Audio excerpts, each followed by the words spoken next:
In this video, I'm going to walk you through my process for creating this lovely abstract intertwining wreath drawing. I'm creating this drawing in response to the prompt Intertwine, which is the second prompt for Mindfultober 2023, but you absolutely don't need to be taking part in Mindfultober to follow along with this lovely, relaxing draw along style video. To follow along, you'll just need some paper, a pencil, an eraser, a pen. It doesn't matter what kind of pen, it can be anything, biro or fine liner like I'll be using.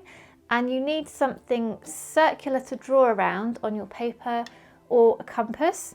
And you want your circle to be just a little bit smaller than your paper. So you can just draw around it easily, leaving a little bit of space around the edge like that. And you want to draw a sort of wiggly, loose, organic line which follows your circle. So it's just going in and out and in and out. So you might find, like I have, that where it meets you just need to slightly adjust that because it didn't quite feel like it was flowing. So there we are, I've got my wavy wiggly line. So now we're going to use this line as a starting point to grow our lines from using pen. And don't worry about doing this right, because there's not really a wrong or a right approach, but I'm going to sort of try and delve into in a bit more detail how I do this, because I think it's one of those sort of patterns or drawings that you can look at and it looks complicated when you first see it, but it's actually quite simple. So we're going to look at just a section of the line at a time.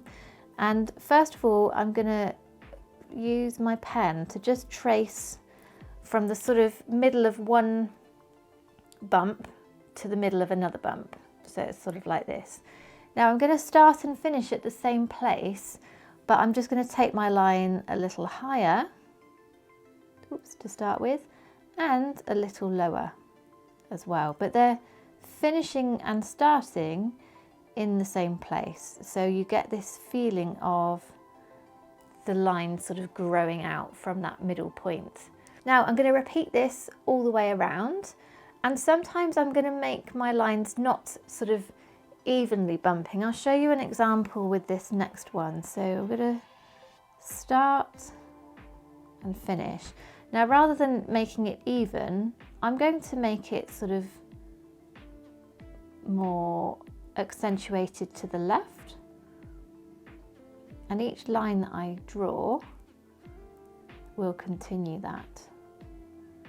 Don't have to draw a certain number of lines. It really depends on the medium you're using. I'm using quite a fine pen, so I'm drawing quite a few, but if you're using something thicker, there may be fewer of them. So you can do something like that, and then I'll maybe accentuate this part over here.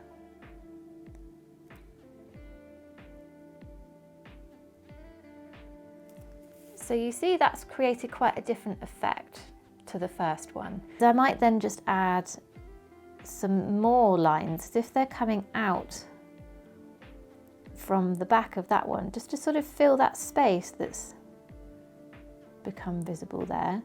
Then you could sort of make them join if you want to as well, so that the whole thing becomes quite sort of free-flowing and organic. So that's how I've just created that one little section, and I'm going to repeat that going all the way around to create the first layer of my wreath.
So one way of incorporating mindfulness into your drawing is to connect with your breath.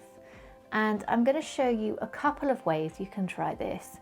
And this can be applied to any kind of drawing, not just this one. So give it a go with whatever you happen to be drawing. So first, just take a couple of deep breaths and try breathing in through your nose and out through your mouth. As you do this, visualize your breath making a kind of continuous cycle through your body and out again.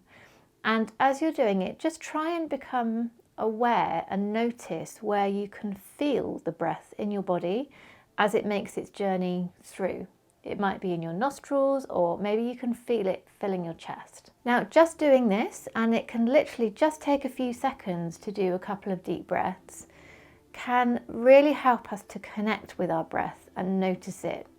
Because sometimes we can breathe in quite a shallow way when we're stressed, or even hold our breath.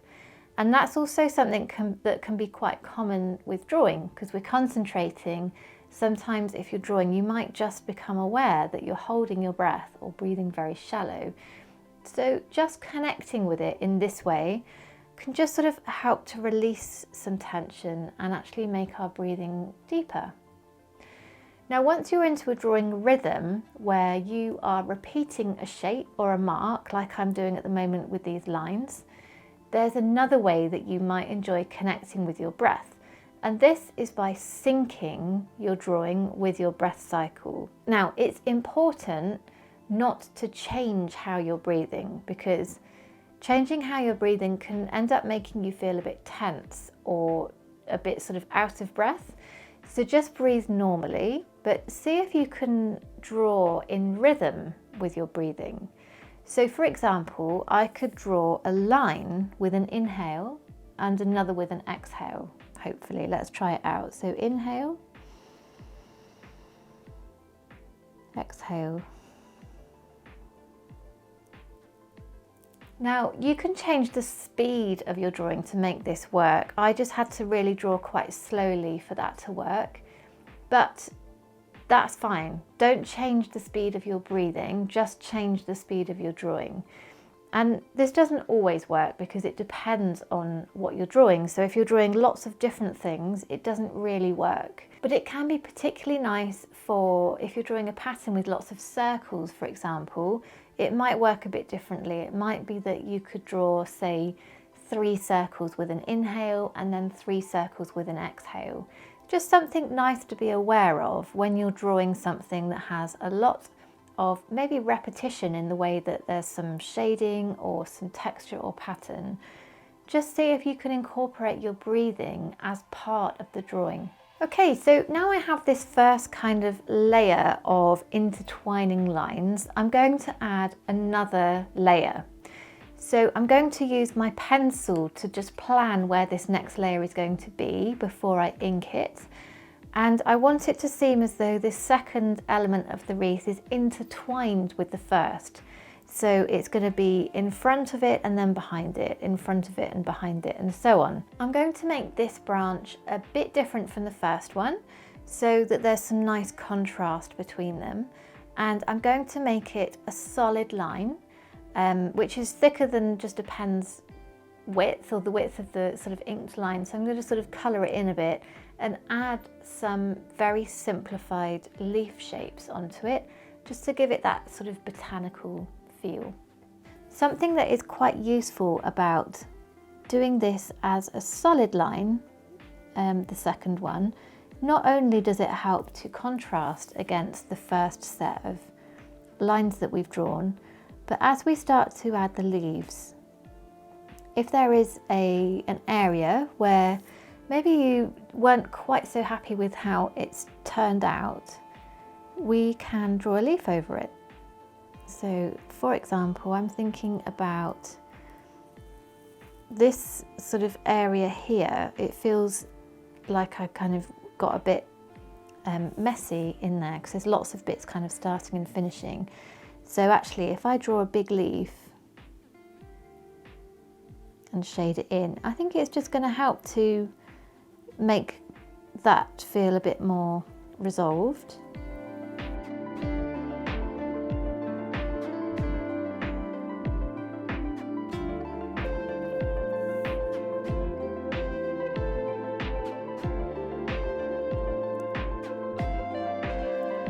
And when I'm drawing a leaf, I'm going to draw them in pairs.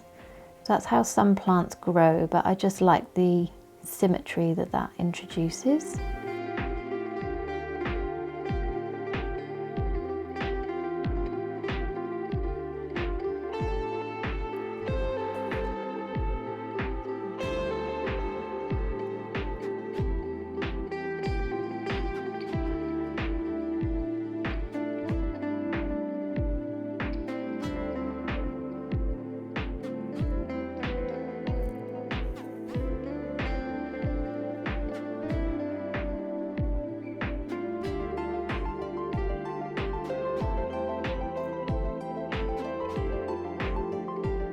So you could add a lot of smaller leaves if you prefer, or they could be just bigger and slightly more spaced apart.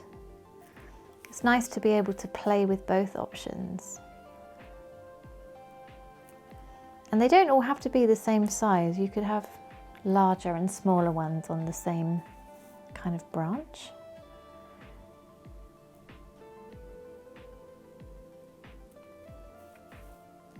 It's quite nice to be able to show them in front of and behind the first layer that we drew, because it helps to introduce depth and that feeling of them being intertwined, going back to our prompt.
Okay, so I've just completed my second layer of my wreath, and now just to add a little extra sparkle, I'm just going to add a few simplified floral doodles to represent flowers. Now don't panic when I say floral doodles, because I mean very, very simple. They're going to be just circles. This is of course quite an abstracted wreath style, so I'm just going to keep them very simple, and I'm going to dot them around evenly and draw them in a few different sizes. The idea of doing this is, one, just to make it look more like a wreath, and also it can just help to balance the overall shape, because where we've kind of gone in and out and we've got this intertwining shape, there may be some areas where it doesn't feel very kind of circular and wreath-like anymore.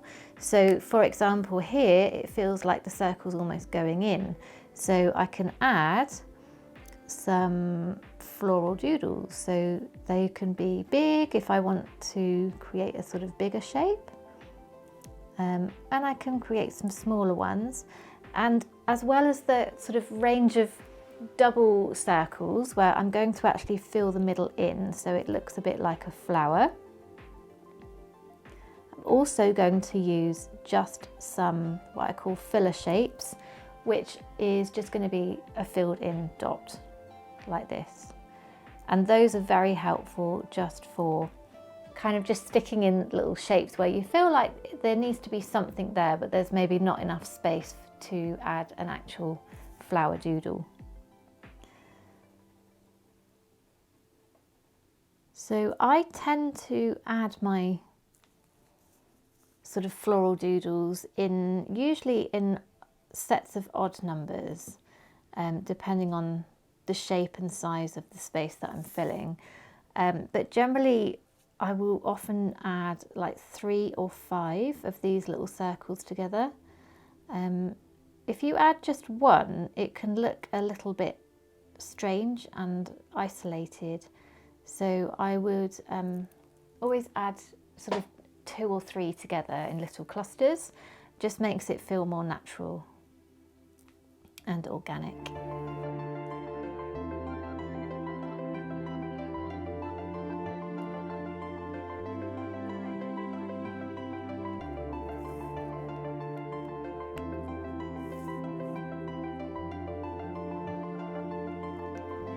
So what we're starting to see by adding these little flowers in is that hopefully the circle shape, the overall shape of the drawing, is becoming a little bit clearer, and that is what I mean by balance.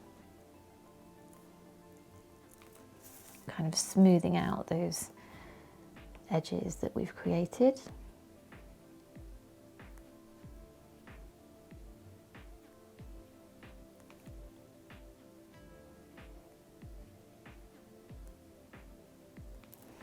And you'll notice that I'm adding these doodles to the inside and the outside.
here we go. I hope you enjoyed this drawing and found that you were able to relax through the process. If you're taking part in Mindfultober, then please share your drawing and tag both Shelley and myself on Instagram. If you're not taking part in Mindfultober, then I'd still absolutely love to see your drawing, so do feel free to share on Instagram and tag me, or come and join my Facebook community and share your work there. It's a really lovely kind of warm and supportive group to be part of if you're interested in mindful drawing and learning to draw. If you enjoyed this video, it would be awesome if you could hit the thumbs up button and also subscribe to my channel where I'll be sharing more content like this. If you enjoyed this approach to drawing and incorporating mindfulness techniques into it, then you might enjoy some of my online courses in mindful art making, so I'll link to those below if you'd like some more details. I hope I'll see you again soon. Bye for now.